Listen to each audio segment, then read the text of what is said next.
Bureau of Customs at the Manila International Container Port intercepted 3 container shipments containing a total of 81,000 pieces of misdeclared vape products originating from China and valued at 40.5 million.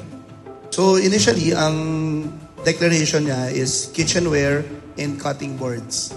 But one of our reliable intelligence assets provided us with an intelligence report that this particular shipment contained illegal vape products. Nahanda na ng aming mga investigador at ng aming mga abogado ang kaukulang kaso na ipafile namin sa Department of Justice laban sa mga personalidad na nasa likod nitong kumpanyang nag-smuggle nitong vape na to.